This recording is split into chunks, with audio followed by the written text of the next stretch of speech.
Elle a été l'une des premières femmes au Cameroun diplômée en foresterie. Elle connaît la fragilité de ces forêts maritimes dont le bois est convoité pour chauffer, cuisiner, construire.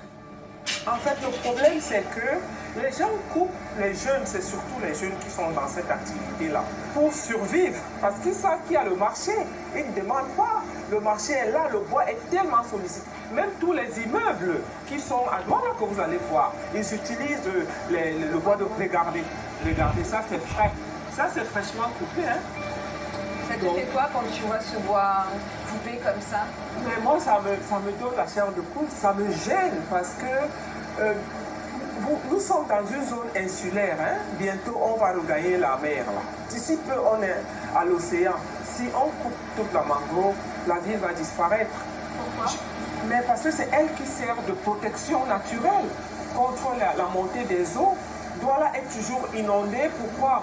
Parce que l'urbanisation n'a pas été bien pensée, parce qu'on a détruit là où on ne devait pas détruire. En fait, c'est ça le problème aujourd'hui. Et ce n'est pas seulement Douala, c'est Yaoundé, c'est Edea, c'est partout maintenant. Parce qu'on coupe aussi bien la forêt de terre ferme que les mangroves. Et là, ça crée un problème au niveau même de la survie des populations.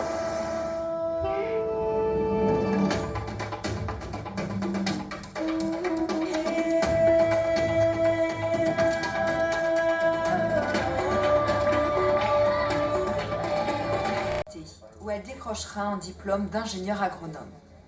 Son engagement, désormais dans plus d'une vingtaine de pays africains, a été salué l'an dernier par 2 prix prestigieux, dont celui des Nations Unies.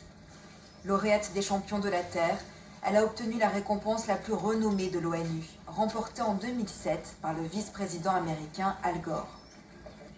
Cécile a grandi dans une famille très modeste, mais n'a jamais souffert de cette pauvreté. Moi, en fait, la pauvreté, je ne sais pas ce que ça veut dire pendant mon enfance. Parce que à Noël, par exemple, maman nous achetait de beaux habits et on mangeait de la viande avec du riz. J'ai vraiment appris à aimer la nature dès le bas âge. Parce que tout ce qu'on pouvait avoir nous sortait de la forêt. Quelque part, je ne peux pas m'empêcher de penser que tu voyais aussi ta mère, tes sœurs, peut-être travailler les champs et montrer à quel point c'était quand même difficile de travailler cette terre. Moi, en tout cas, moi, je peux déjà te dire, hein, même mon engagement à défendre les femmes rurales part aussi de mon enfance, parce que j'ai vu comment elles souffraient.